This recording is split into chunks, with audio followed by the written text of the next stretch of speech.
It's 12:02. Let's call the meeting to order. If we could start with a roll call, please. Mr. Egan? Yeah, here. Ms. Lasky? Mr. Jeff Dance? Here. Mr. Becker? Here. Ms. Goodman? Mr. Adam Dance? He's here. Ms. Kaminsky? Here. All right. Do I have approval for the agenda? So moved. Second. All in favor? Aye. Any opposed? All right. Anybody on the public comment? No one is on. Okay. Okay. All right. So now the minutes. We have two sets of minutes. 16th meeting. If anyone has any discussion, now's the time. Anyone want to make a motion to approve? Also entertainable. So moved. All right. Any questions? All right. All in favor? Aye. Aye. Anyone opposed? And then the special meeting from a couple of weeks ago. And So moved. all in favor? Aye. Anyone opposed? All right. That takes us right to the money.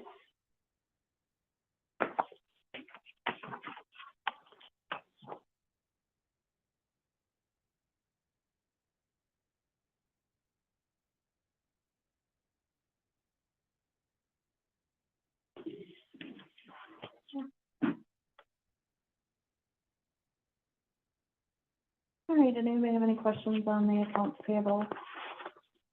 Most of these are probably for September bills that come in. I didn't see anything that wasn't out of the norm. And then, so there is one other, when you do approve the accounts payable, we did approve that one for Fund 481. We do that. Oh, Yeah, okay. separately, yeah. okay. And what was that one for? That was for the lighting project, Galaxy Electric. Fund for. We're actually out there installing. And make a motion.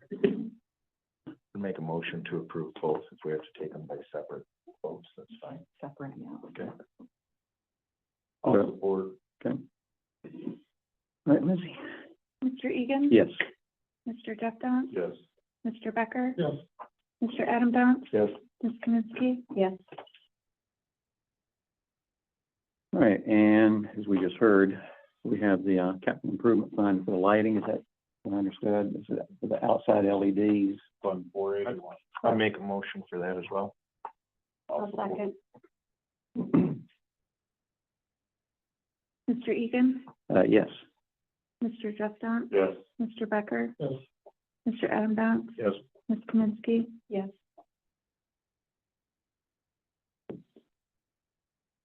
And there is the revenue and expenditures for September and the trial balance for September. This will change as I get more bills in that are for September, and then also for revenue that's for September. So this is as like a picture in time on the date that I actually ran this. So for example, like I just got some car rental fees for like $4,800, so I'll include those back to September. So at our next meeting, I'll run another one of these for September to show you like where you guys are at. And then we'll do one more in December, and then anything that comes in after that will be booked for next year. Cool. But I do keep the books open until the end of December to try to catch everything for that fiscal year. So this is just kind of where you're at at this point. Just the thing that may or may not be obvious to everybody, September is the end of our fiscal year, which is why Right. this is Yeah. this extended period, trying to get everything into the correct fiscal year. Okay. So like when you look at your trial balance, you'll see those accounts payable, that'll go up. So I got $41,000 of bills in October. That was actually for September. So as I get those will get booked to the accounts payable and then expense, and then they're reversed out as of October 1st.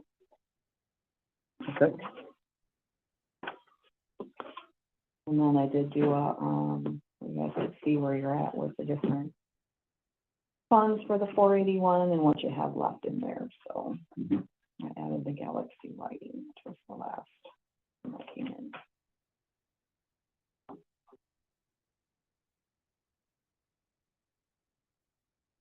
Did anybody have any questions on any of that?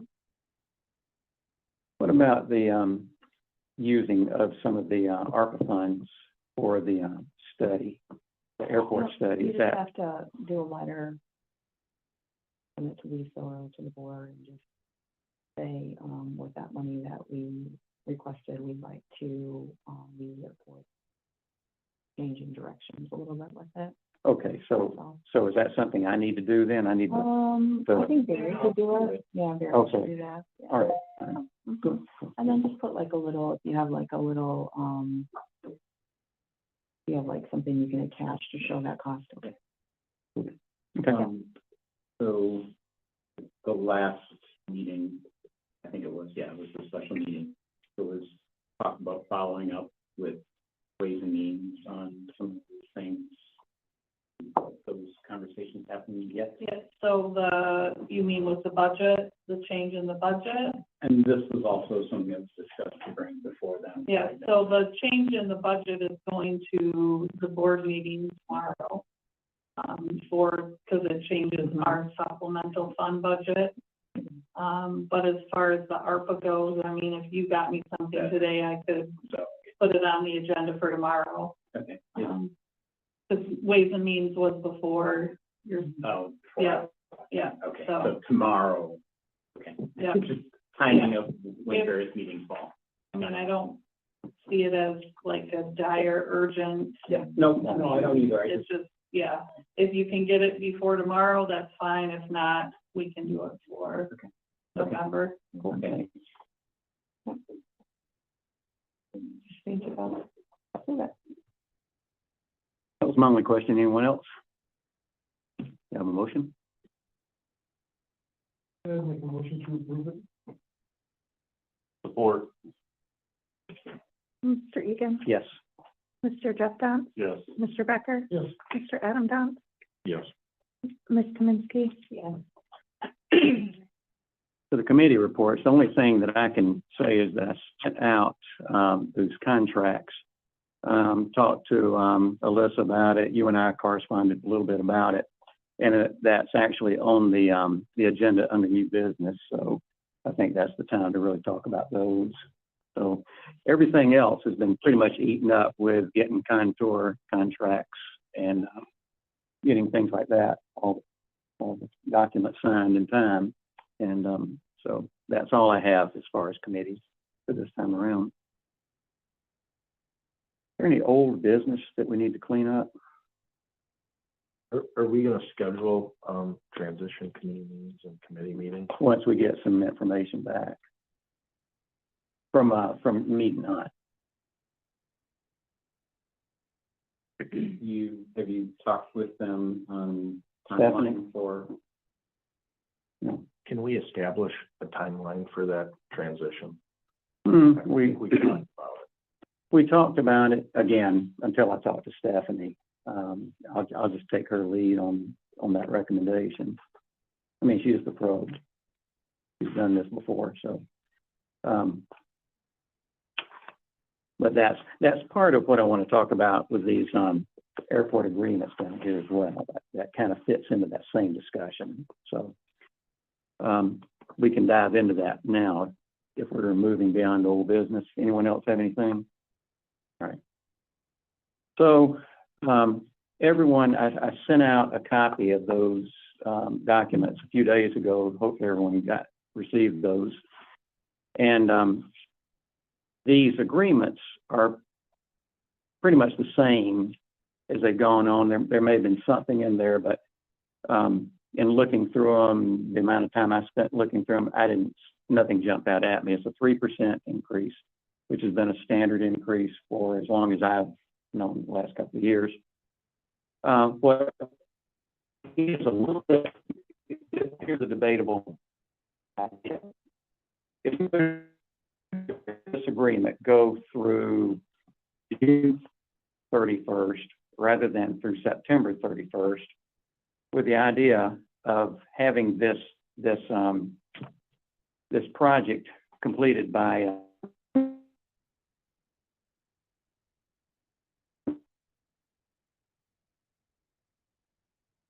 to be for sale sometime over the next 12 months. And we have a director's position that's going to have to be advertised somewhere over the next 12 months. What we've been doing, though, is operating on a year-to-year contract. That's all my history is, because I came in after the pandemic, and I think it was around the pandemic time that you guys started going year-to-year instead of 4 and 5 year contracts. To sell a business with a 1-year contract is going to be very difficult, especially if it's been historically followed that it would be was it a 4 or 5 year contract there? When I took over 16 years ago, there were 5-year contracts in place. Mm-hmm. Since that time, we've done 4-year, we've done 3-year, we've done 2-year, we've done 1 year. Yeah. For a variety of different services. Yeah. And the 1 year is all I have a history with. So that's why I'm asking. And recently it's been 1 year, just understanding what the future inflation rate was going to be Mm-hmm. pretty much up in the air the last few years. Yeah. So we think Right. So that's what I'm putting out there, and open it up to discussion and questions. My first question is, so we're looking at a 6-month agreement instead of a 9 months. 9 months. 9. If my memory serves correct, we had talked about Barry staying through December 31st of 25. Right.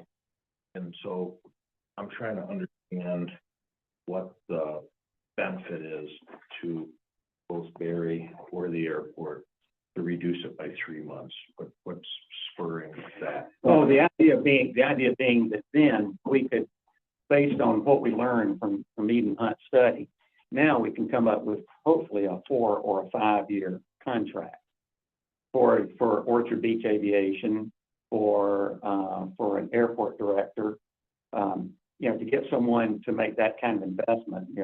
Whatever Orchard Beach is worth, there has to be something beyond a 1 year guarantee for an investment like that. Well, that's fine, but I think. So this length of this contract is at my request, so I'll kind of explain my rationale. So you mentioned December 31st. That is, I gave notice saying no more than 2 years, so if we come up with a way for me to depart in October of next year, I'm fine with that. Having a contract that goes through September, which has kind of been the standard, would then basically leave 3 months of potentially, well, what's going to happen then? From an airport director contract. From an Orchard Beach contract, if I've got a contract that expires and a good chunk of the revenue of Orchard Beach comes through this contract and it expires in September 30th, I can't sell the business until that contract is renewed, which means I can't really start the process of really actively negotiating with somebody until after October 1st of next year, which my fear is that that's not enough time, and I'm going to be forced into a position where I'm going to be forced to stay longer than the 2 years I've already given notice on. I think 2 years is generous. I don't want to set up a situation where I'm now forced to add another 3 months so that I can sell my business. Instead, I've asked for a 9-month contract so that the board figures out what the future is, figures out whether I have a business to sell, and then it gives me 6 months from July 1st, the end of the year, to follow that through. And hopefully by that time, the board knows what that future direction looks like. And whether you're looking for me to be on board for 3 months, 6 months, or whatever, we'll know a lot more in that time frame. So it's partly me requesting a deadline to force the board to figure their stuff out in a timely manner, so that at the end of next year, I'm not feeling guilty that I need to stay another 3 months because the board is not there. Mhm. So that's my motivation and my explanation. I love the idea of timeline. Kind of comes back to the comment on the timeline that I made, and you said Mead and Hunt's the expiration of the timeline. Right. I would think when we negotiate a contract with Mead and Hunt, our agreement, that timeline would have been part of that upfront discussion of, we're gonna enter into a contract with Mead and Hunt to do X, Y, and Z work, how long is it gonna take? There's a certain amount of good faith that we have with Mead and Hunt. They've already done some preliminary work on this already. We don't even have a contract with them. They've already done a little bit of poking around for us. You know, as soon as I have the final okay from the county, I can call Stephanie and say, all right, so now, we want this by January 15th. We want this by February 10th. I don't know enough to say, no, we want it by this hard date. And there may be people around this room that can fill me in on a better, you know, some better information on that. I don't want to just pick a date off the calendar. I think our transition committee, when you, I, and Jeff met, we kind of put together a timeline, didn't we? Yeah, we were talking, trying to figure out the transition as far as coming to be the first of the year. I'm trying to think that timeline, we discussed that. We just discussed it, but we didn't write anything down. I don't have anything written down as far as I might. as a hard timeline.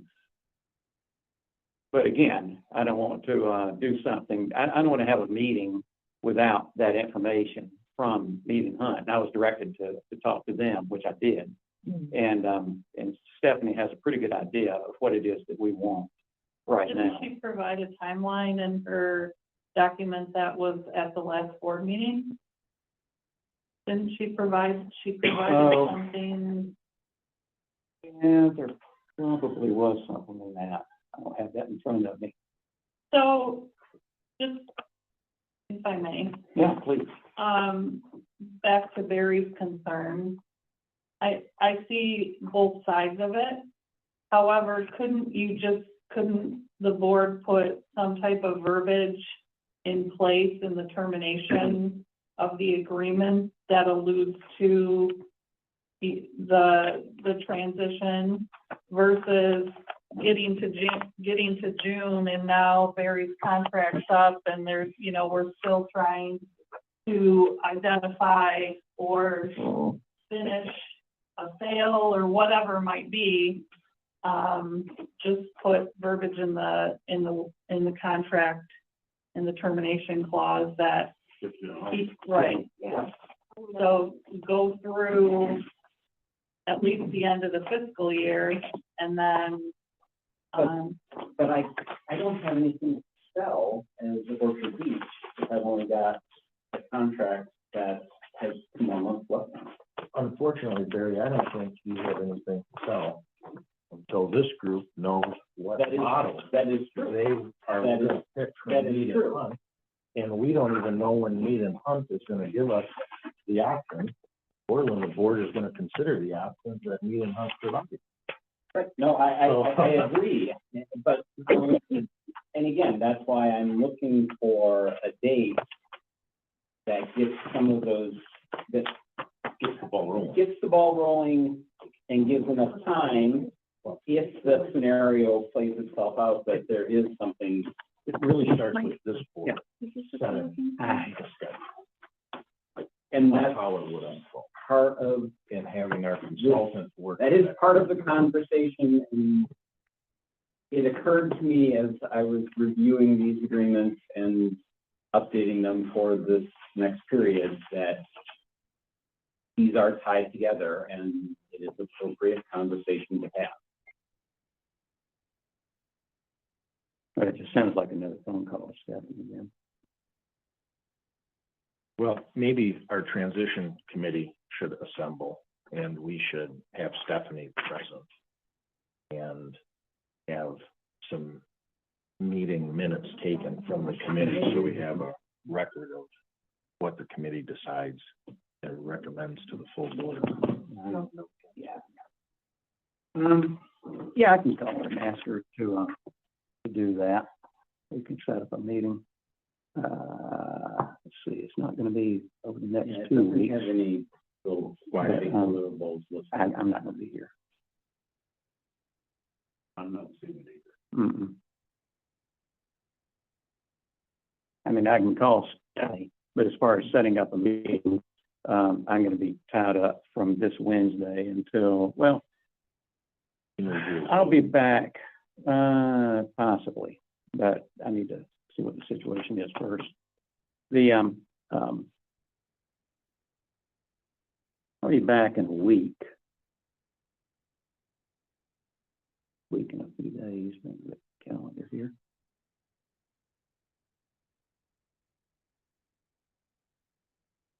This is the 21st, 28th. 29th, 31st, yeah, we get back to 31st.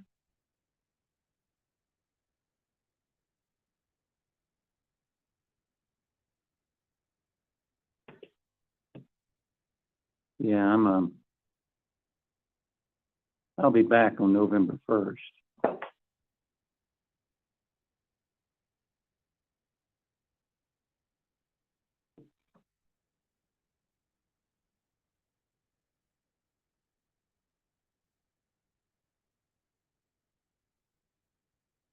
Would a Zoom meeting be okay with you, Jeff?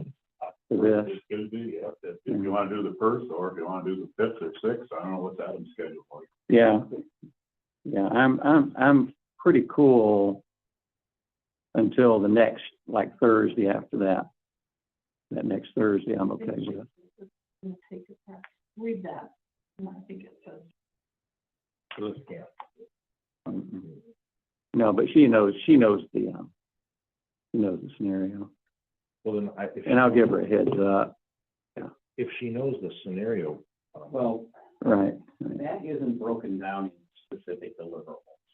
Correct. And the first deliverable that's being asked is envisioned to be part of essentially bigger set of deliverables that may be subsequently.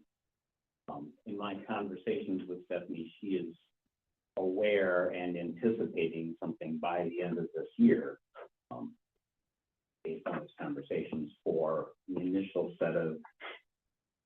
deliverables that were asked for. Right. This agreement is really kind of an agreement in place that basically is intended to cover the span of this whole process and anticipating that the board is going to request additional information at various stages of this process, including potentially deliverables to help explain this to the county commissioners and other things where you take these complex concepts and explain them to people who don't have a familiarity with how the airport has operated and what's necessary. well, ideally, I would think the board would have the benefit of the completed scope of work before it makes a decision of which path, which model it wants to operate on, not a quarter or a fifth or a third of the report. And so I think it becomes very critical for us as a board to really set a timeline for the work to be done. And then tell our consultant to operate under that timeline. Well, then I think the committee and this board need to determine what they want that consultant to do. Because to date, all that's been asked for is research 3 different airports and get kind of their models Mhm. and what their cost structures are and bring that information back. Mhm. There has not been a discussion that says, and then help us decide which of those are better. The committee asked for additional information. That's what Mead and Hunt originally proposed. Now, in talking with Mead and Hunt, they are prepared to be asked to do more steps in this process. I mean, the board could just outsource the entire thing to Mead and Hunt and say, come back with a recommendation. And, you know, we'll decide if we like your recommendation or not. Mhm. That's not been what's been asked so far. It could be. So I view this as a step-by-step approach where the committee and the board are learning. And based on what they learn, then trying to decide what the next step is. And Mead and Hunt has agreed that they will provide services to help the board through this, but that hasn't been specified. That's my understanding, attending these meetings and, you know, listening to things and how I've been communicating with Mead and Hunt on this topic. So we got a cost structure, if you will, from Mead and Hunt in regard to it, and we figure out how are we gonna get the money from, so we come up with that answer. We hope, and then, so now we can go back to Mhm. her and say, hey, Mhm. we have some finances set, let's get this program on the road, and we've got a tight timeline. I mean, for a number of reasons, I mean, with, you know, a tight 14 months. Mhm. Mhm. Yeah, so tomorrow, we should know that if it's okay that we do have the financing, As long as I get, as long as we get that today. So I should be able to call Stephanie tomorrow afternoon, tomorrow evening, tomorrow afternoon, yeah, and say, all right, Stephanie, we have the, I would phrase it a little bit different. okay, This board can authorize this contract and use fund balance for it if necessary and pursue using these grant fundings as an alternative. It doesn't have to be, we're not going to do anything until we know that we can, you know, we're approved to get this grant funding. well, with that information, I could have told her that 2 weeks ago. Yes, yes. Right, you know, I really don't know. I'm 5 minutes, okay, thanks. Maybe I'll have to fly home tonight. I really don't know that this airport could have more on its plate at any time. You've got a new airline. We got to find rental cars. We got to find a new director. We got to find what model we want to run. Everything is occurring to this group at once, which is fine. But what it seems to me is that our committees need to be working regularly, every month, with a standard set time, with meeting minutes taken, so we know what's done, not lost at committee, and we can fire on all cylinders and take full advantage of the gift we've been given with a job. I think we're doing pretty well right now. Well, And I'm taking a little bit of offense at my, it's not intended to be offensive. And I know it's not meant to be that way, but, you know, I've spent a lot of time at this airport, and that's a lot of volunteer hours. And a lot of these people have put in a lot of volunteer hours. I don't want to cast any accusing fingers telling people, you know, I don't think you're doing enough. And that's what I'm hearing. My suggestion is that our committees meet because of what we have in front. We've been meeting when we have a need. I've been to, I don't know how many meetings I've been to this year, but I just don't want to turn this into a thing where, all right, now you're going to have to be at X number of meetings a year, whether we have something to discuss or not. So I'm gonna push back a little bit on this. I'm not pushing hard, but I'm just saying that there is a limit, I think, to how much you can ask volunteers. Well, what I'm asking, Mike, is that we engage the folks around the table. This isn't a comment toward you. I don't question your time. What I'm saying is we have a transition committee, a capital committee. We have 4 different committees. Yeah. And we have work going on at the airport that involves each of those committees. And those committees have done a very good job. That capital committee has spent just hours and hours of time. The budget committee, we worked on, we did that last summer. I'm just not looking at a whole lot of committees that needed to spend more time over the last year. And if I'm mistaken on that, then that's fine. Tell me. Around the table, I'd like to hear it. No, I think the driving issue here is just trying to come up with a timeline.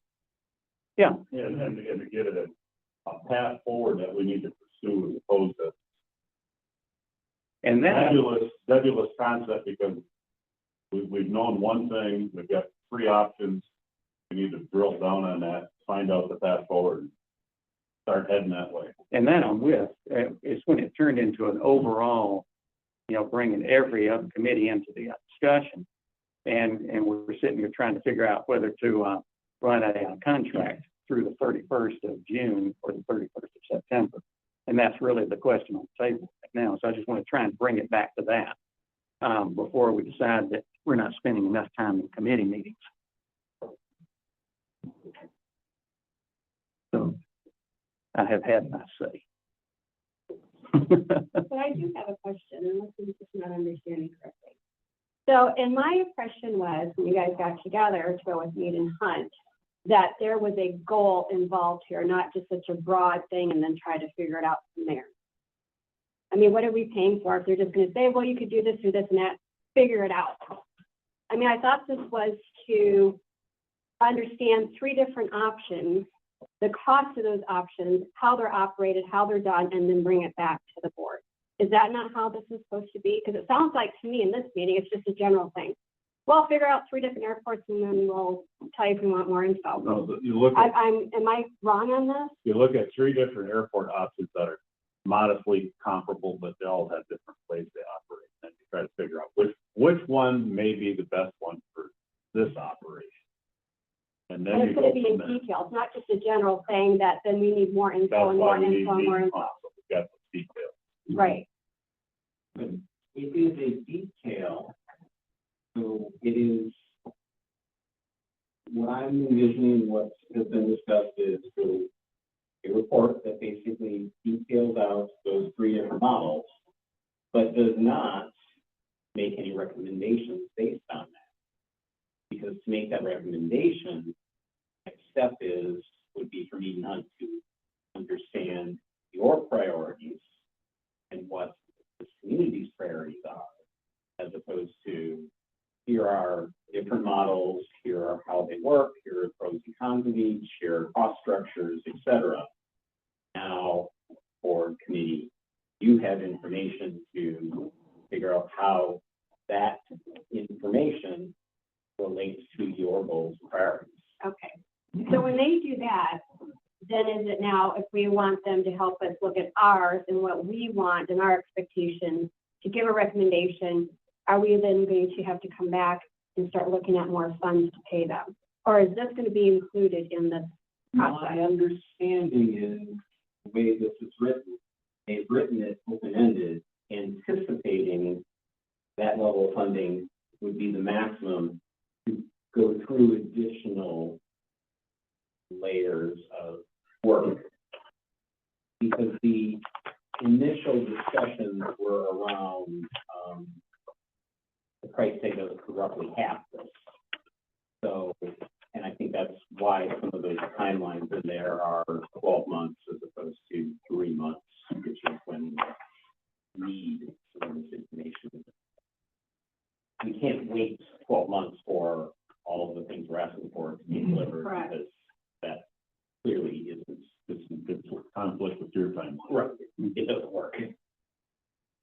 So, Now, we're talking about this without being present to explain what they intended.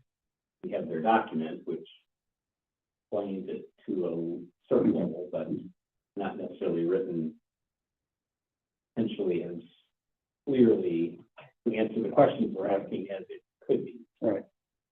But I think it was written more open-ended, knowing that this is a complex, ill-defined process that they are engaging with us on. That's sort of. Yeah. So if you look at the tab, it goes through just as everybody's saying. And then in the end, like Barry said, if additional investigation is necessary after their presentation to the board, then that is where additional compensation will come into play. But I think you're gonna have, in the end, when they propose the ideas, you're gonna kind of have a sense of, okay, this is gonna work for us and this isn't. And then if there's one that you're close to, then we say, okay, go back and, we have these questions, and that's where the additional funds come in.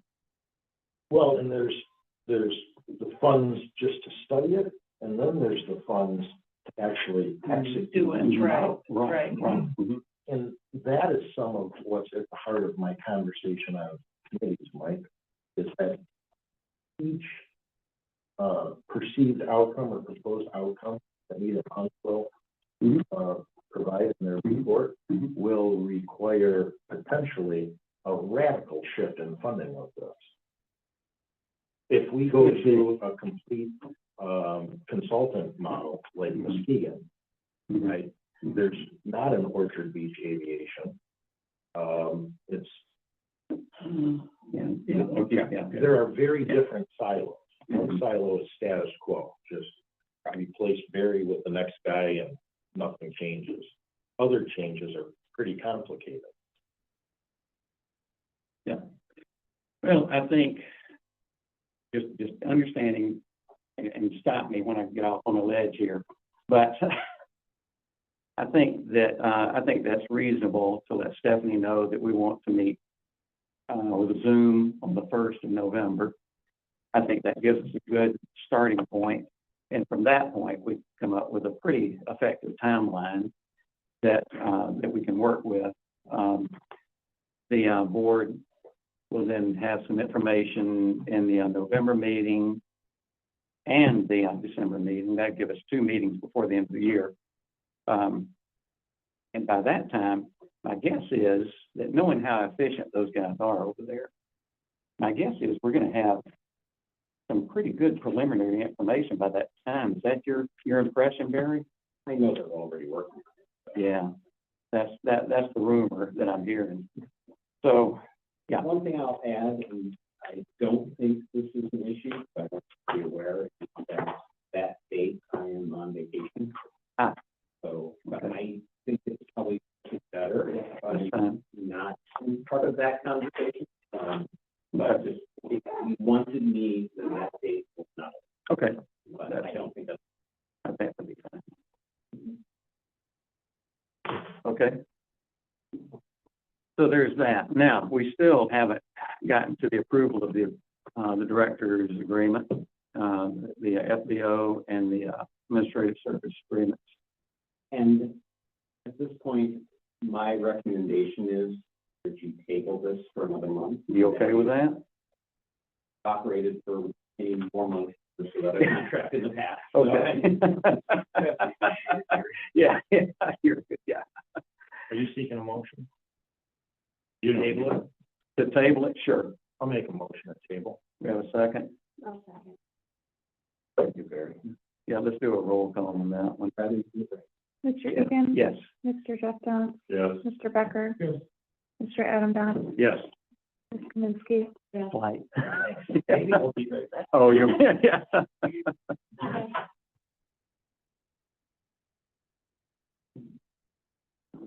So, quick question to understand, Orchard Beach does real sales here, the two employees that use the equipment that mow the grass and So, clear the snow.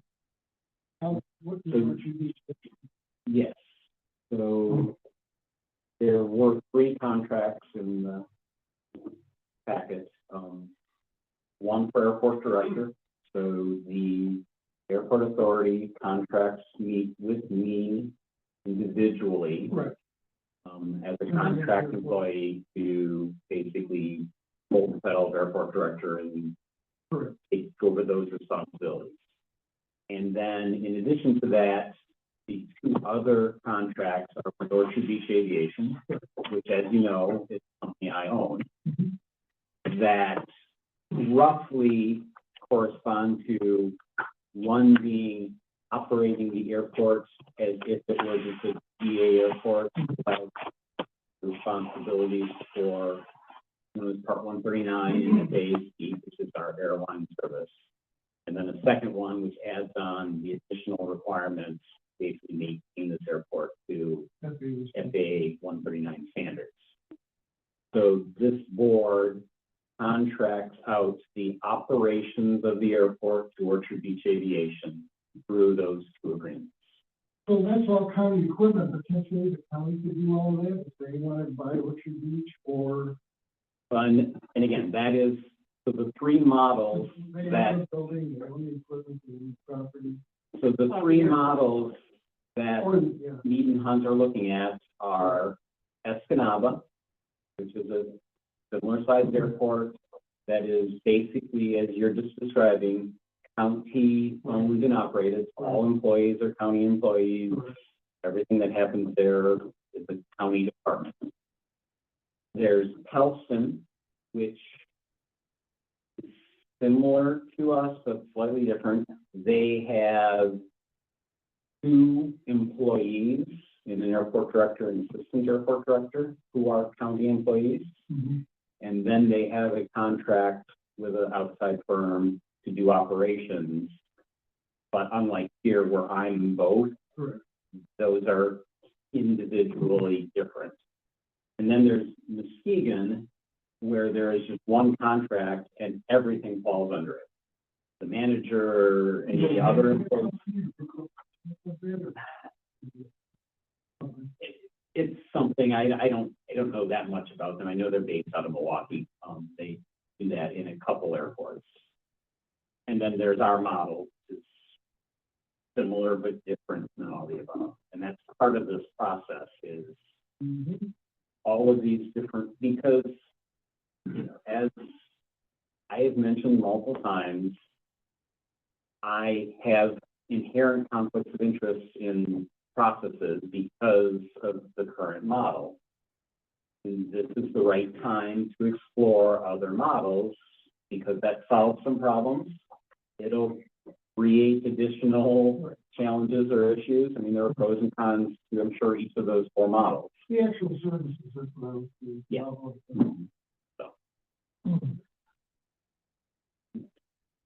Well, and that takes us right to the, director's report.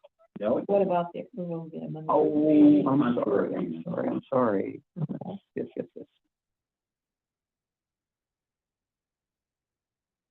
Everyone got that, I guess. Has to do with cancellations of, that seems reasonable, but discussion.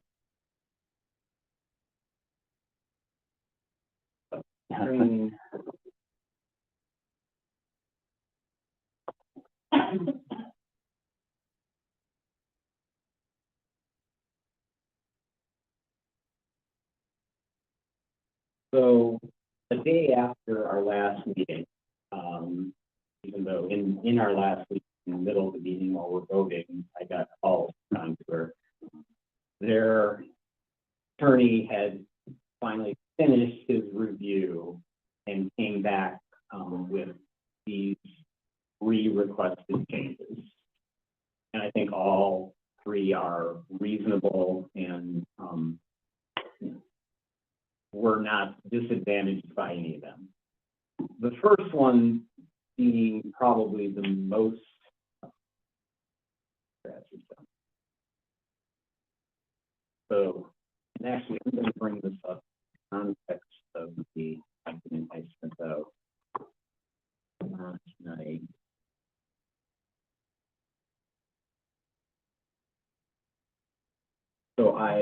So the amendment basically says, makes these changes to the agreement that the board approved. And I took those changes and applied them on top of the, kind of see, red line hash, what's being changed.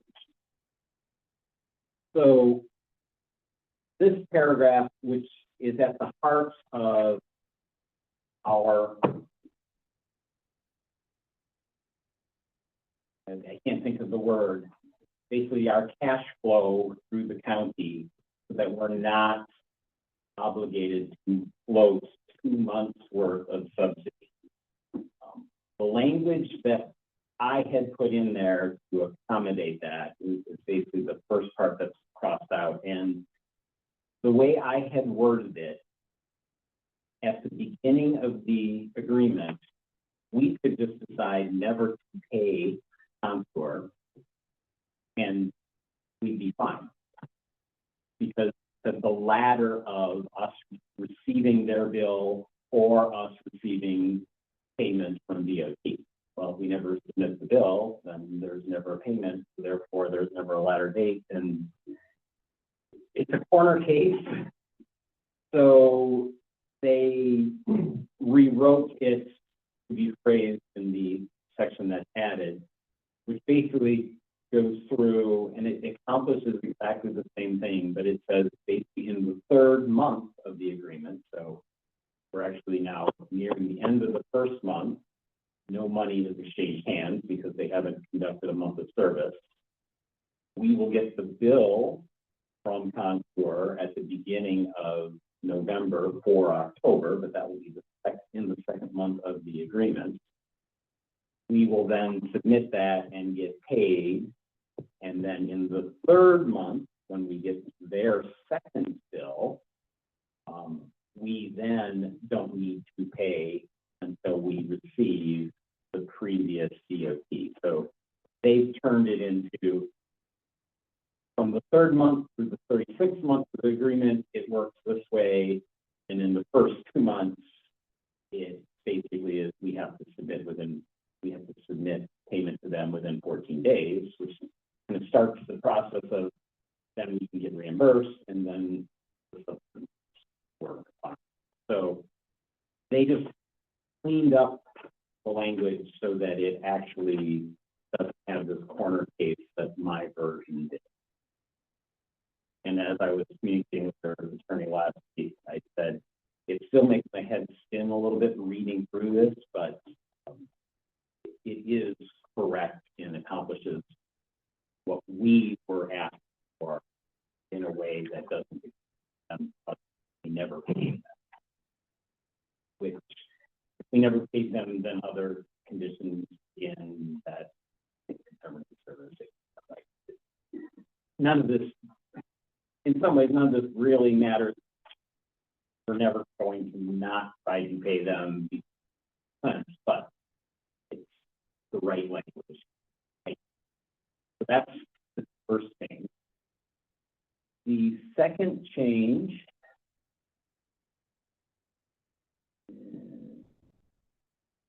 here, in some of the last minute iterations, the items referenced here and the 3, well, 3 became 2 because something else got removed. So it's just pointing that to what it was intended to point to after other changes occurred. And then this one is, so what I was doing in kind of the frantic back and forth of getting this ready for the last meeting was to go back to our old agreement under previous alternate potential air service and bring in clauses that we had in that agreement into this agreement, which is it's Contour's agreement base with our stuff added in. and we had this section about hold-in, and I didn't see it, so I basically brought it in verbatim. Well, it turns out where I inserted it is right below their paragraph that talks about hold-in, which I somehow missed as I was going through this. So we ended up with two paragraphs in the agreement that both talk about hold-in, and hold-in is the concept of if something, we mutually decide that this isn't working, we just can't stop providing service. They need to continue providing service as long as they're getting paid and, you know, things like that are occurring. And that we will pursue with DOT either going back into standard EAS, in which case they'll bid out and we'll, you know, go through another bid cycle and end up, so we don't have a gap in service because, you know, we're unhappy and it's not working out correctly. That's what both of those hold in their version and our version are trying to accomplish. But because we ended up with two versions in there, the terminology conflicts. They don't quite say the same things in the same way, and it basically is at that point really gibberish because, well, which one do we use? George had reviewed their original agreement and was fine with it. I reviewed their language and it accomplishes the protections we're looking for, just using different language. So this change is to basically remove that last minute addition of ours and use their language. Those are the three changes that this amendment is addressing. Any questions?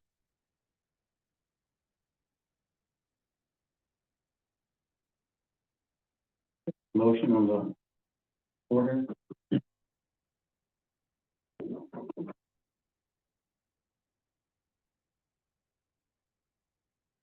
Motion to approve.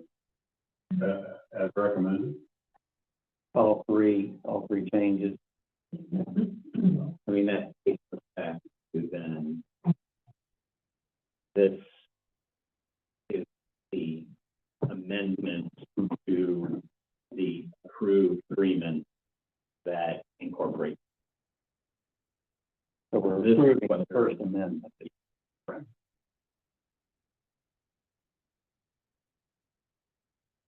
I make a motion to approve it with the changes. Or the, okay.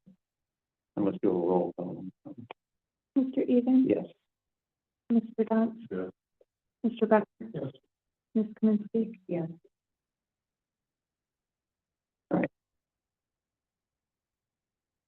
I got some stuff. Make sure that Something else I've gone through a lot of.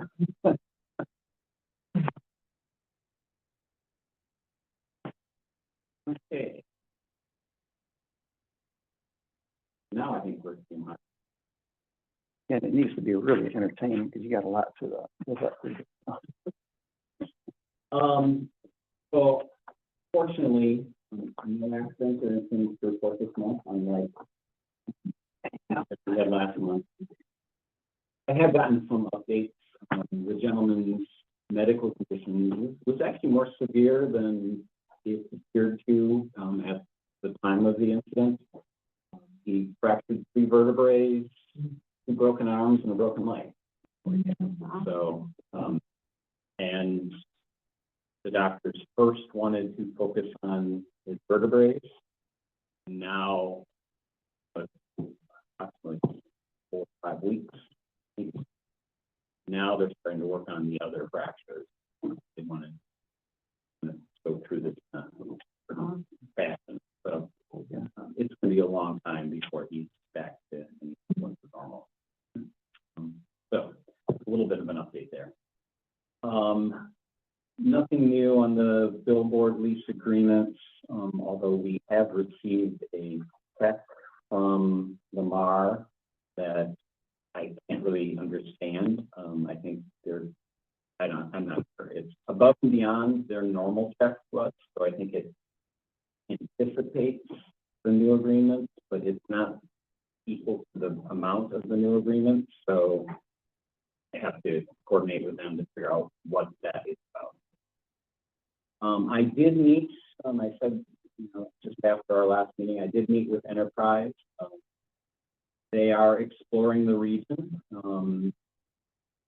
fairly non-committal at this point. They're doing their investigation. I, since that meeting, have sent them some follow-up information. So our current rental car vendor is more than happy to talk with them about either taking over his business, purchasing his property, leasing his property. Some of the challenges anybody would have in operating a full rental car business out of the airport here is we don't have wash facilities. We're not hooked up to city or tribal or so based on past EPA activity here, EPA is very concerned about where runoff and wastewater goes. So without having a formal wash facility, it makes it challenging. Whereas in town, serve us as well as the community broadly. So I passed some of that information on some other businesses in the community that are interested in utilize enterprise services along those lines. So I pass on the information that's come in. I'm going to be scheduling some time this week to talk with the economic development director, to kind of put together a plan as to how we can engage that organization in trying to entice, bring in enterprise or somebody else. Doesn't have to be enterprise. They've been here before and they've done research. They were here when Frontier was here. Correct. Yep.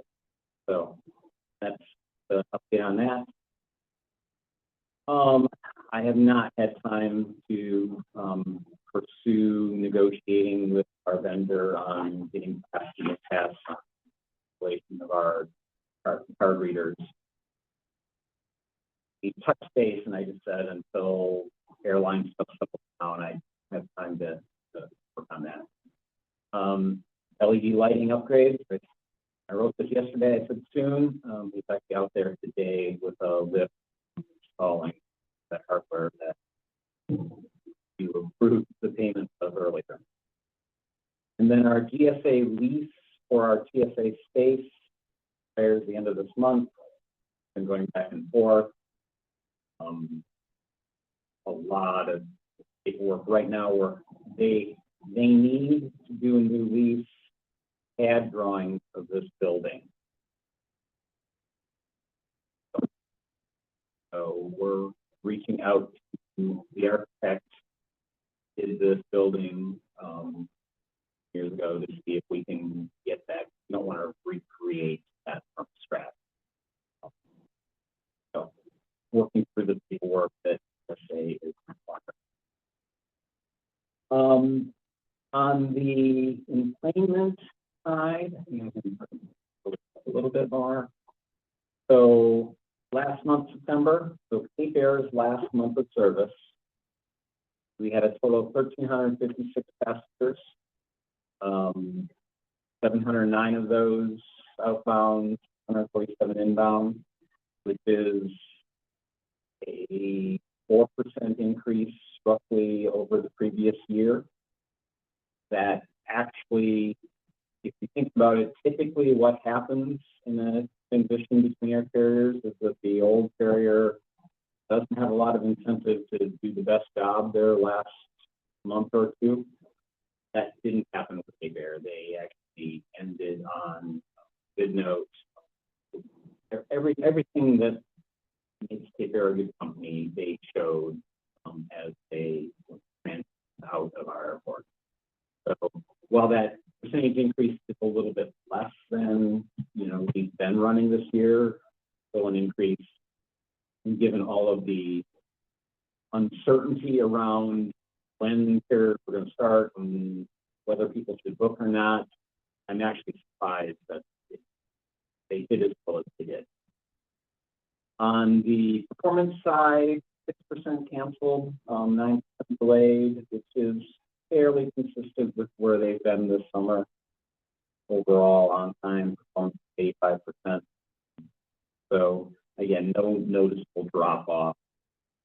We did experience noticeable drop off in bookings in December, and there was a lot of uncertainty. Information out in the public that they didn't know what they could do post October 1st, so a lot of people just held off or made other arrangements. So really, for the first time this year, we saw a significant downward in bookings during that month, which would have reflected post October, November. On the airfares, so this kind of gets us into where we are now with Contour. So, blurry up there. So interesting dynamics going on in the market. As we come out of summer, that is a lower demand time, lower demand period. So economics 101, lower demand generally equates to lower prices. And we really see that with Traverse City. The average fare out of Traverse City is not that much different from the average fare out of Grand Rapids. And that's mostly driven by the fact that the carriers still have a more capacity than they need. They haven't quite wound down their winter level capacity in Traverse City, and they're just trying to fill seats, and that depresses the price. You'll see that our average fare this month versus last month. So last month would have been airfares. This month, Contour fares is roughly the same, $11 higher. That's 3%. Grand Rapids is about 3% higher as well. Traverse City down.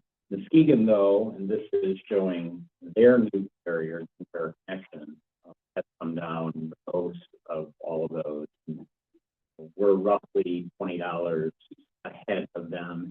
And most of that is just because Contour's pricing here to Chicago is about $20 less than Compare Connection's pricing in Muskegon to Chicago. And because they're both operating under interline agreements, you add those fares to what you get in Chicago, then they're on average about $20 more expensive. So, what Contour sets its prices at does impact how fares come out. When you throw in some parking, that actually shifts things around interestingly, because both Manistee and Muskegon don't charge for parking, and Traverse City and Grand Rapids charge quite a bit. So if you include arbitrary number of days of parking at those airports, it actually switches the averages around. That we become the cheapest and Muskegon second, and Traverse City and Grand Rapids most. Every scenario is different. This is assuming one person is traveling and parking. If you got two people, then that cuts that parking fee in half because you're spreading it across multiple passengers. So, but it does show the impact that we have by the ability to offer free parking, or conversely, our inability to effectively charge for parking to tap into revenues of parking. Any questions on those? More airfare stuff coming up later in this. Capital improvement projects. So each year, MDOT meets with each airport, talk about what their 5, 10-year capital improvement plan is. We had our meeting with MDOT down in Lansing on the 8th. Myself was there, Mean Hunt was there, they had 3 consultants, a variety of people from MDOT, including the director of the MDOT division, aeronautics, came in sometime during the meeting and back. And I was surprised when he actually started to ask questions. He's new in his role, he's kind of in on some of these meetings. We went through things, learned a couple things. So the first one here is our ALP update, our airport layout plan update that has been sitting essentially on MDOT's test for 2 years now in the approval process. The update they gave us was the same update they gave us a year ago, that it's in FAA review. And I was shocked that no one questioned that in 2 years, right? It's still an FAA airspace review. But it's MDOT's meeting. It's not for me to basically test at them that they're not doing their job, even though myself talked about that happening. Our main project that is funded this fiscal year, but now is scheduled for construction next spring, is runway safety area, runway 10-8 lighting, and new beacon. The FAA approvals for that funding, the grant, we call it discretionary grant, is essentially in place. At MDOT Aeronautics Commission meeting in November, that the Aeronautics Commission will be awarding the formal grant for that project. Contracts then either in December or early January as the paperwork sets up with the approval that happens in November. Then once we've got contracts, then the contractor can actually then be fully engaged. Unless one sign a contract with a contractor without the funding in place first. Don't want to do. But I actually have the contract with the contractor on my desk, but the standard practice is to hold that until the funding has. So it's moving at the pace this bureaucracy is. T-hanger doors, meeting this week. Well, actually, he was supposed to head in at the beginning of the meeting, so the architect is here looking at that. So we'll hopefully get more information as to the time frame around that project moving forward. These next couple things are remarking crack sealing. I found out at the meeting down in Lansing that may not happen this year, even though I've been told it was going to happen this year.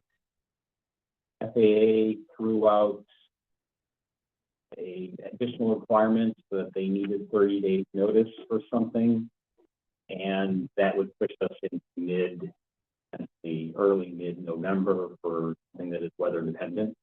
I talked with local FAA, which is out of Traverse City.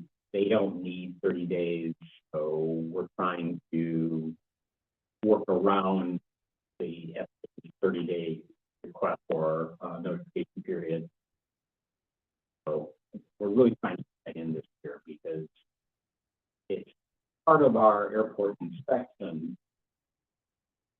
This is always an area that the FAA would like us to remark and repaint everything every year. The state would like us to do it every 3 years. Kind of have an agreement that we do it every 2 years. Both sides are kind of okay with that. But if we don't do it this year, the markings are going to be at a state that the FAA will definitely not be happy. But working through that. Terminal improvements. Now that we have a new air carrier and all of the justifications for a lot of our requests now are in full sight, that process will get ramped up.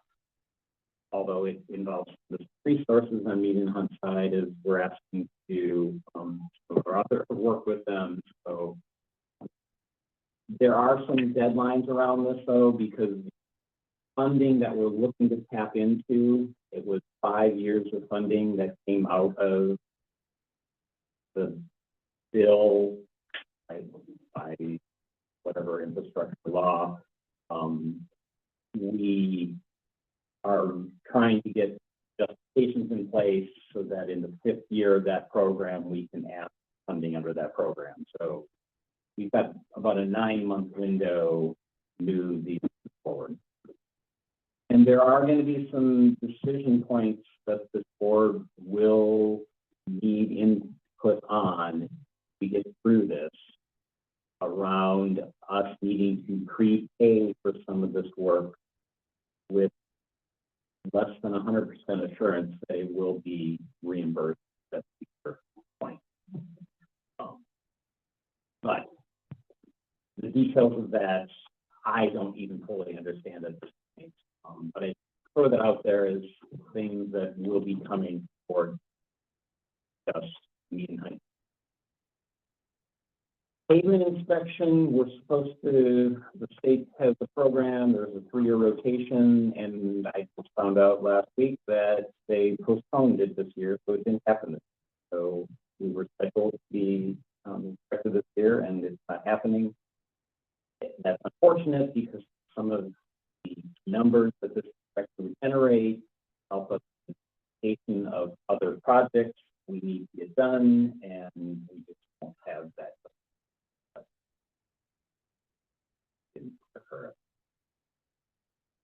And Contour Cape Air service update. So we've already kind of a little bit talked about Cape Air's performance. September was good, no fall off as we could have seen.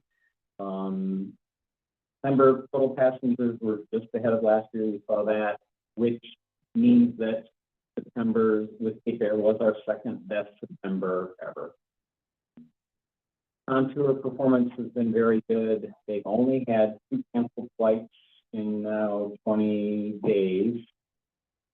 And I say that it comes with an asterisk. And it's fascinating what Contour can accomplish because they've got bigger planes, more seats.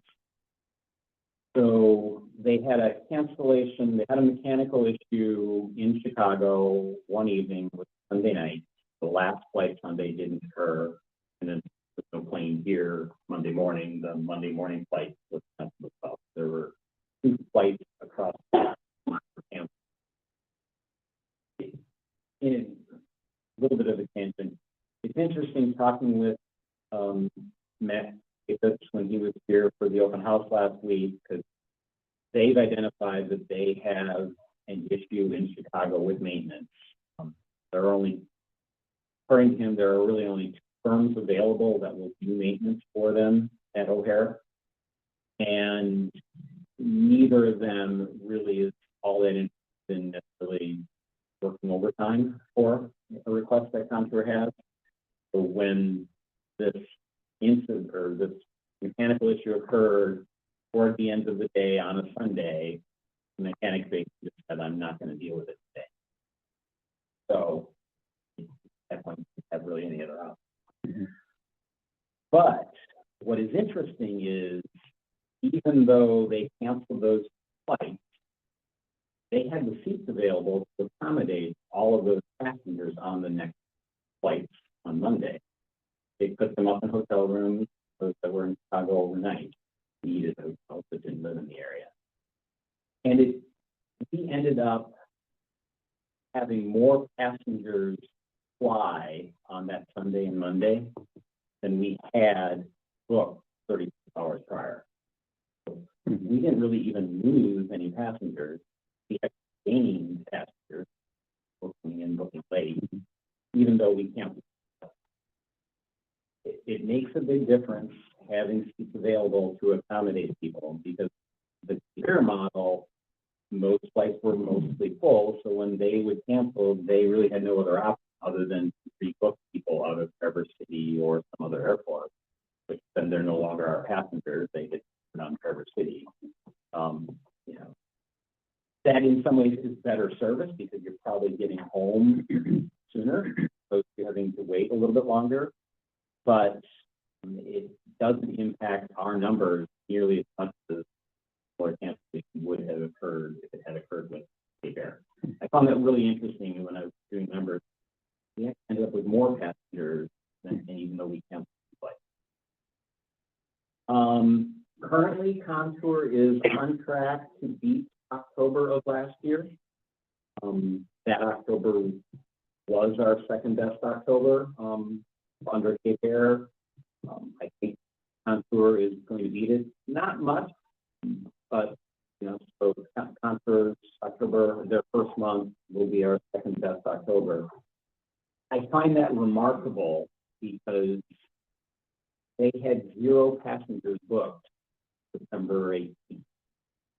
And they've been able to, all of the passengers that needed to got rebooked. And there were some hiccups in that process, but in general, it went fairly smoothly. I hear a couple people that, for whatever reason, American dropped the ball, or a third-party booker dropped the ball. But in general, that went fairly smoothly. But there was a lot of turn, and for them to start 18 days before starting service with 0, and to end up that first month of basically beating what Cape Air did the previous year is really amazing. And it only bodes well for, I think, the future. Currently, November and December are a little bit behind, but I'm really noticing that booking patterns are different on Contour versus Cape Air. There's a lot more bookings happen 24 hours in advance.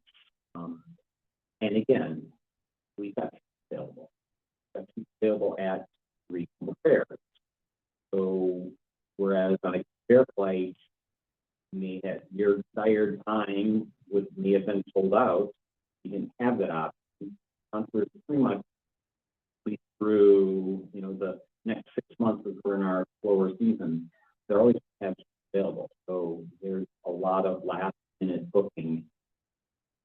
I look at the numbers for the morning and overnight we had 5 more people booked for really interesting to see how that is changed. And that is similar to what I recall happening when we had larger aircraft pass open up that last minute booking window. One flight that we're taking in December that I think is pretty full, but I can't remember which way it is going to Chicago or coming back. But there was one that we had to pay more because it was pretty close. Well, and it's interesting. I have learned that unlike Cape Air, Contour's pricing model is the standard for the industry, which means this is the computer out there that is monitoring and says, oh, this flight looks like it's booking up fast. Better start moving the prices up. I mean, their pricing is fairly simple. There's 4 different levels, but how many seats are available at each level? There's just an algorithm that says, oh, that one's booking slow. We better keep a little more of the low for one. But that one's booking fast. Start closing those buckets down so you're paying more. Well, it's still a great deal. I was just saying that there's at least one flight I know of. So I think, talk about solar flights. We have had one flight that's already been sold out. So we had a flight in on a Friday night on this month that was fully booked to 30. We did have day after cancellation. Obviously, those were, I think they ended up being 29, close to 30, but I don't know. But one filled up. I am making a prediction now that in December, Contour could actually beat Frontier's December numbers. If Contour flies as many people as they're flying in October, they'll be neck and neck with what Frontier is next. Again, that is from my perspective, remarkable. And that is where, because Cape Air wound down their summer capacity at the end of November. So December was a winter month for them. And for us, especially those last 2 weeks of December, there's a lot of demand for people flying home for Christmas, holiday. And Cape Air was not able to accomplish that. We will not have the capacity, what that true level of demand is. And then on the next slide. So an observation I'm having is that our traffic patterns are returning to historic norms, which means we're seeing a lot of inflow of passengers on Thursday and Friday, especially in the evening, and then a strong outflow on Sunday, some carryover on Monday. That weekend flow, people coming in to northern Michigan for the weekend from Chicago, returning, and again, that's fueled by pricing and capacity that we have to do that. And I think this next point is really telling. So I gave an airfare report earlier, and that's looking out a month. So it's kind of lower fares, we're planning in advance, find for the for in, that's not necessarily the case. I just pulled up fares for this week. So you need to go to Chicago this week, Wednesday, and come back on Friday. Most a business-related trip or that you needed to be there. The best fare I've ever seen is $549 round trip. Ours is $159. $400. That again will drive passengers. Again, seeing these bookings that are short term in, booking 24 hours in advance, I think that's this type of traveler who's basically now comfortable flying out of Manistee because this is equipment that they would be getting on in Traverse City. Maybe there are some places that are operated here as well. But at a cost definitely make. And I'll give an anecdotal story that kind of talks into this. So when Manistee came up, the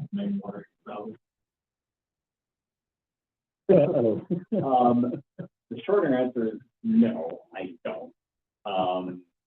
But tell me more about why you're asking. Okay, so this is just them in the text. It's not like we've got water gushing out. That's the level of criticality in. So the short answer is I don't know exactly, but up in the top of the mezzanine level is where the well comes in, and there's a series of holdings there. Something up there will water off. So, You never want to hear quick, where's the shut off valve? So this is again a little bit anecdotal, but so Matt Capus was flying up Wednesday night before Thursday's event. He was having a conversation with one of the passengers coming up from Chicago that night. And that passenger basically is returning using Manistee. They're a business traveler. They fly between northern Michigan and Chicago relatively frequently, and they tried to use Cape Air, and after a period of time they gave up because they're flying in business. So they're not going to go up to a flight 2.5 hours early and be the first person to check in. They're going to go up 30 minutes early to be the last person to check in. And they got bumped, weight and balance, up the flight. After that, they said, I can't do this more because that's not going to happen now on tour, and now they're and they're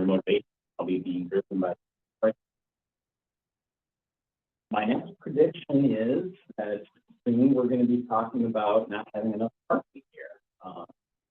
And you'll see there's actually a car parked out on the grass.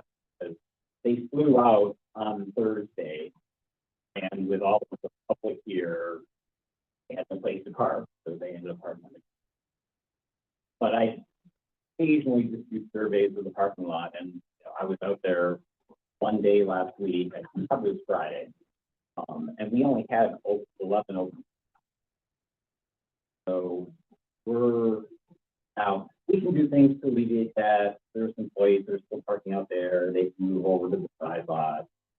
But if we're going to grow our goal, we're going to be in a situation not unlike we were 12 years ago, where we were parking a lot of people on the grass. So that's another prediction. Good problem to have. Because these are good problems to have, and yeah. Marketing update.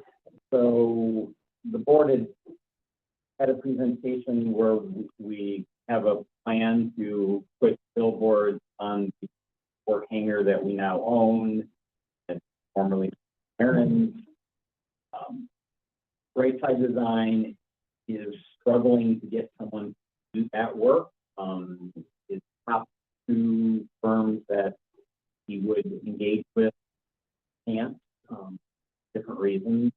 And the third one that is going to do the work has had some employees out on medical leave, so they're behind. So that is going to take a little bit longer done than we had hoped. All of the planning behind the scenes for concert launch and the open house from a marketing perspective were completed. The Manistee Tourism Authority got their first display put up. There's a second one on this side of the building for the general aviation use as well, but they're initially focused on the commercial side. Now that kind of the dust is settling, our plan is to have a regular monthly meeting point with contours, marketing staff, and myself, Right Side Design, kind of really roll things out. But our digital campaigns are running, and we're getting lots of people that want money. And then the last thing, and this may be the best news I've had for a while. So FAA funding. So as you know, the mantra of we need 10,000 passengers, sort of that. There was 8,000, but we struggle to have adequate capital funding for the airport. In the spring past FAA reauthorization, I went through that looking at the essential air service changes. Page bill, I didn't go through it in detail. You correctly related to us. It turns out that in that bill, the Congress has changed how all commercial air service airports are funded. First is that base level of funding, which used to be $1 million, has now gone up to $1.3 million. It had been $1 million since the late 1980s. So it's about time that it had gone up a little bit. But they have now introduced a new formula for non-primary commercial service airports, which is what we are currently at.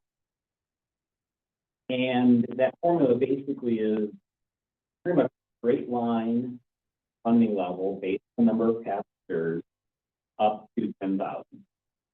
So if you're at 9,999, you get 1.299 million, and all the way down that slope. So there's no longer these thresholds of, oh, you get 8,000, you get this, you get 10,000, you get this. How many passengers times formula? The official numbers for calendar year 23 came out, and our official number of enplanements for calendar 23 is 1,039.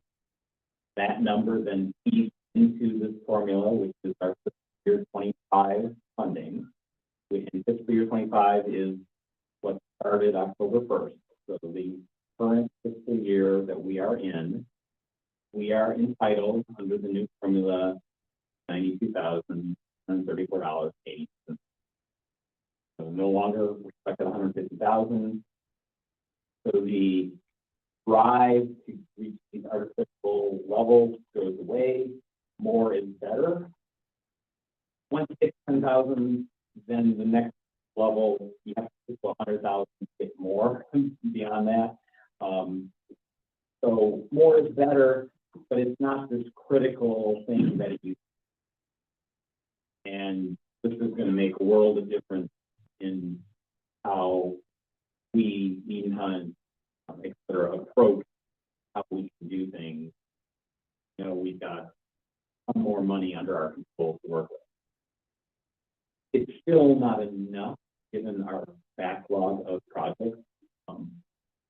For example, we're looking at within the next years a significant reconstruction of our taxiway alpha.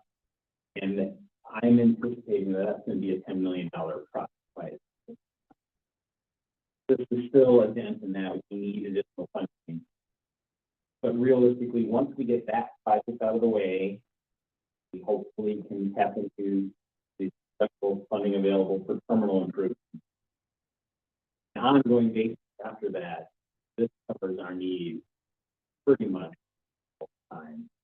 And based on our current level of protection for the current calendar year we're in, the next fiscal year at least $100,000. So some good news that came out of, I discovered this when I was at Atlanta in that meeting. I heard rumors about it, but no one really knew what was going on. And after that meeting, I looked at actually the language of the bill, and so okay. So that I think is my report. Any questions? On a GA aircraft parking, I know that's going to be an issue now because Contour takes up some of that room that we were using out here. So do we have a plan for that yet, or is that still kind of a? Well, actually, that leads me into a couple things. So to be determined. Sure. I think current staffing with Contour is being overly cautious on things. They're not familiar with our airport. They're coming in from other airports where they operate differently. I think we can reclaim some of that.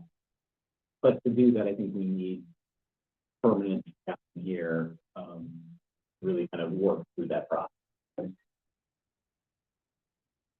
The whole how we utilize the ramp is part of that bigger $10 million changes that will change how our taxiway connect to the ramp, which will have other cascading impacts. So there's already plans to address it, but it may become a more critical shorter term issue next summer when we're just again on the G8. Right.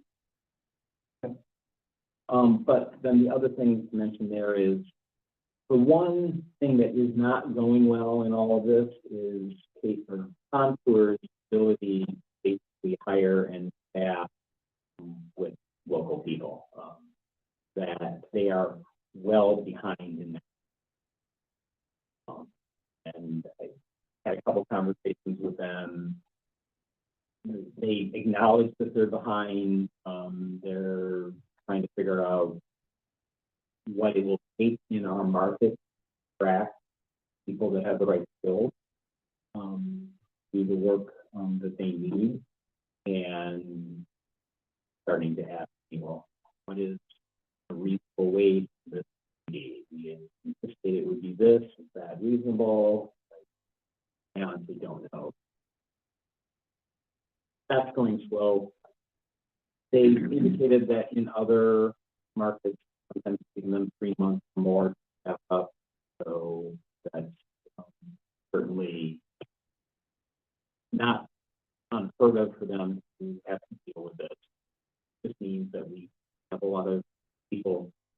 elsewhere in the contour system here operating our pipes while the We didn't have a lot of carryover from the Cape Air, local. correct. That's correct. And there's a variety of reasons. I'm sure there's one for different reasons, but yeah. But Are they in skilled positions? All of them, or? I would know they're not skilled, but if you watch them operate, I mean, you're pushing heavy equipment around there. You Right. need some physical capabilities. When we get into winter, you're driving a de-ice truck around a multi-million-dollar equipment that you don't run into that. And so, and that's part of the challenge, is these are mostly part-time positions. There are a couple full, they're mostly part-time. But yet, you need people with a good characteristics to do the work. So that's training type. I'm talking about, we need a certificate for. No, there is, Okay, no. okay. They get all of the thing, and yes, there are things that they signed off on, but that's all part of the thing. But I mean, they intend to have 8 staff that they can man pipe, and then 1 plus on the main. More people than Cape Air needed to do the operation. More people than Cape Air need. At a minimum, it takes 3 people per flight to do it with. 2 outbound and just 1 inbound. Yeah. How many hours a week are they talking about for employees? I don't know. Yeah. All right, because people do ask me about that every now and then. I'm just. Yeah, yeah, I was gonna say. Pick up an application on your way out. All right, do I have anyone on the line to? There is 1 line. Okay. Anyone? I would just like to say, transition went, I thought, from a distance, closer than others, but from a distance, I thought it went very well. I was happy to see it came off on time. I thought the ribbon cutting was just, I don't know if I've ever been to a better ribbon cutting, other than maybe the Hampton. It was stellar, and in my world, the people that I talk to are more than jubilant about this operation. And I'm probably going to be starting flying out of here as well. I mean, it's a game changer. It just is. And this has been something that's been discussed for a long time, ever since Frontier left. Finally, we're back there. We learned, and this is the end goal, to get back to this big stuff. This is just, I'll just add on top of that. I've been through, I think this is my 4th in unit carriers, and this was good. And given the time frame that it had to be done in, the contour really, they know what they're doing. Impressed with them every single day. That means there aren't challenges working out there, but it was very good. And I did stop everywhere about people talking about the contour. No, it's good. It really is. And that concourse that they pull into down there, it's really not. It's a good deal on that Chicago end. well, it's good, it's one of the American Airlines. That's what I'm saying. And you're not out in far left field waiting to Yeah, get a bus to get to someplace where you need to be. and having to figure out how to get there. Yeah, Barry walked the distance from the 3 gates that they're using, and what you find, it was Well, I was quite walking convenient. coming to the American concourse. If you were thinking on United, so it's tight. But from they use currently 3 different gates across American. I went from the farthest gate to the farthest point on a United concourse. And it was, to me, a 25-minute walk. I tried to walk slow-ish, not my normal. So, 30 minutes.